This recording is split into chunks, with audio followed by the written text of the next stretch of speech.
Hello and welcome to my little corner of the internet. So this is day 3 working with Mel. This was, I guess, the 15th, December 15th, Sunday.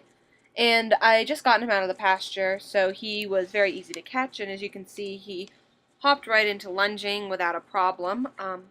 He's turning, change direction is still kind of iffy, but he's not spazzing out like he was the last couple weeks. So I was very proud of him with that. I just finished doing a photo shoot with Beto, a few with Mel, but mostly with Beto, riding, so I'm covered in like horsehair and stuff, which is awkward, but yeah. So he's still a little iffy about turning onto his left side, right side. Whatever one is the issue, I believe it's his right side, but I can't remember. It's his left side. It's his right side. But other than that, he was doing very, very well. I was very proud of him. And he is, just in the couple of times I've had the chance to work with him, he's just turning around quite quickly. I'm very proud of that. So I'm hoping by summer I'll have him out on trails, and I can start looking for a home for him this summer. Which is going to be hard, because I love him so much. But, yeah, I can't keep them all, right? So we're still working on the short line. I'm going to bring the long line down with me next week when I go down. I'm going to have a full 2 weeks starting, well, I guess, Saturday. I don't know if I'll work Saturday. But after that, I'll have a full 2 weeks home with him and Beto. So you'll see training videos with both of them and maybe some with Bo if I feel up to working him. We're still working on disengaging with Mel. I need to focus a little on his head, but I had other priorities. On this day, getting him to back, just having him think about it. You can see he's kind of tenderfooted just because the ground's frozen there. I do move him further back when I get to real work.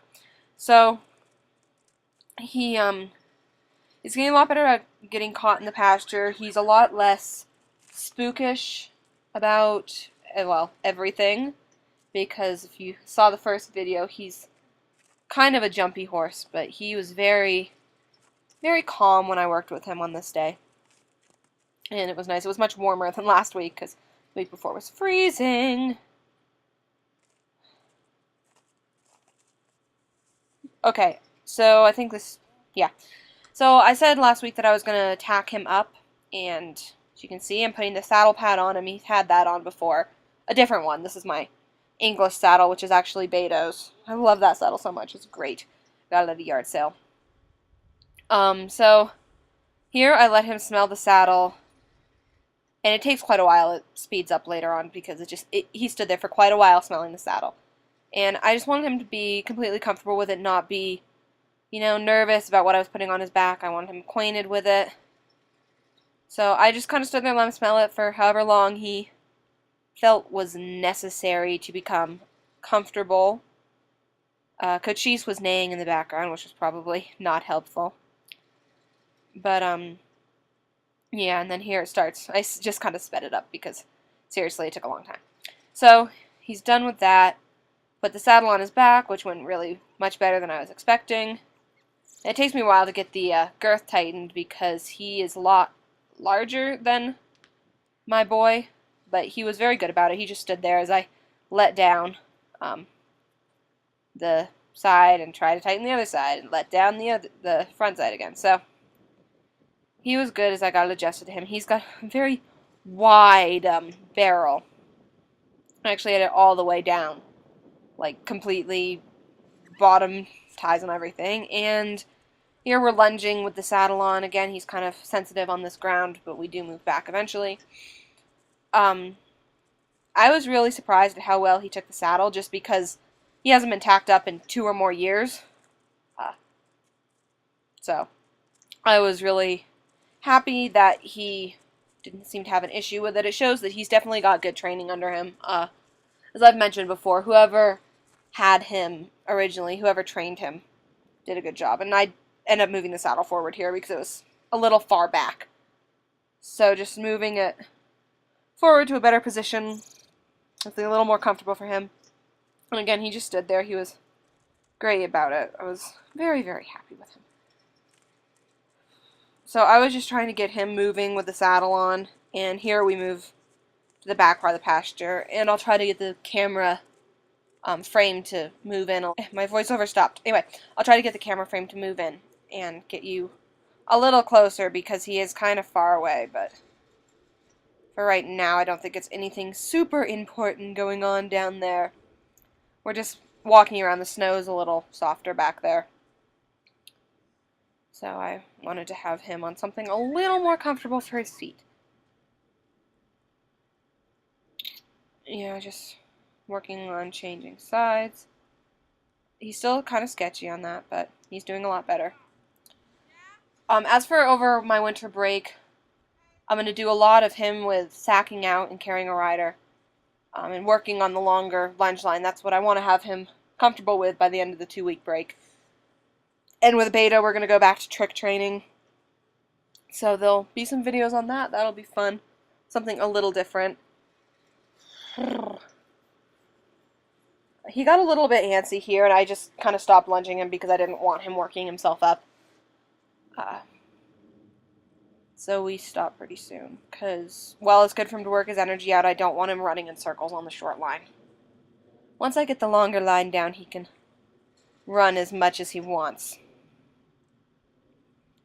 Yeah, he's a little bit spazzy. But he'll get to work all that energy out eventually. Disengaging. He has a really bad tendency to come in when you ask him to stop, so we're working on that. Just trying to get him to move out of my space, which he's not a big fan of. Okay, the camera should zoom in soon. Let's see if I did this cropping correctly. Just because I'm going to tighten up his girth soon. Yeah, so there's the best zoom I can get on it. And we're just tightening up the girth. Because like I said, I had it on the loosest possible thing. And I'm pulling on the stirrup just to test what he thinks about having, the pressure on his side there. Slowing down, I'm pulling out the stirrup to a better length. Just so I can easily step up and step down. Just to give him the idea of what it would feel like to have someone mounting without me, endangering myself. So here I go. I'm so graceful. But I'm really just put a little weight in and drop down, reward him. I want it to be a very positive experience for him. And he was completely calm. I was really happy with that. My saddle slipped a little bit. I have an anti-slip girth, but it still moved around a little bit. So I'm tightening up both sides here just to make it a little safer. Because it would not be good if the saddle just went, upside down on him. I don't think that would be a very positive experience. But you can see he's just standing there. He doesn't seem to have any issue with me messing around with the saddle or putting weight on the stirrup or anything, so. Just a little more weight. I'm so graceful. I fall off and he sidesteps. I'm like, oh, sorry. He's a big horse, so I pulled that stirrup down quite a ways. And like I said, I tried putting weight on him before, just leaning over his back, as you saw in my last video, so I knew he didn't have a problem with the weight on his back, but I wanted to see how he did with someone actually going through the actions of mounting, just because that's a little bit different than just a gentle lean onto your back. So he didn't seem to have a problem with it, though. As you can see, he's just kind of like, whatever. You can see Beto eating his lunch over in the paddock, so he's like, what's going on over there? Yeah, so here we go again. I want to make sure I have a grip on him. Oh, my cat's climbing the wall. So I actually got myself up over the saddle that time. And he was really, really calm about the whole thing. He didn't have a problem. I'm pulling the stirrup up a little more here. Or maybe I'm dropping it. I can't tell. I'm moving it around just because it was at a bad length. I have it really long just because I don't want to have to reach and be in an uncomfortable position. So I'm up over him and I actually go all the way up.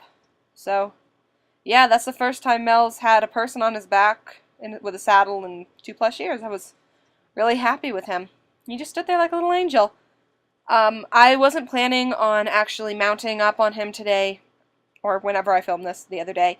But since he was being so good, I figured I'd try, and he was an angel about it. So, yeah, it was really successful.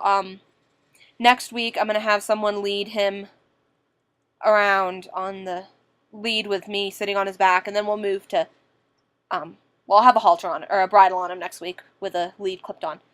Then we'll move to just having me guide him. I just want to be cautious. What I did on this day was not really very safe because I had no one down there with me.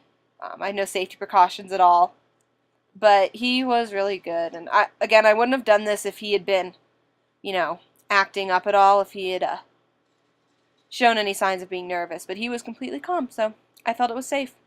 Yeah, so that is the end of this video. My camera cuts out, so the rest of it was really just on and off. So I hope you enjoyed it, and I'll have another one for you next week. Bye!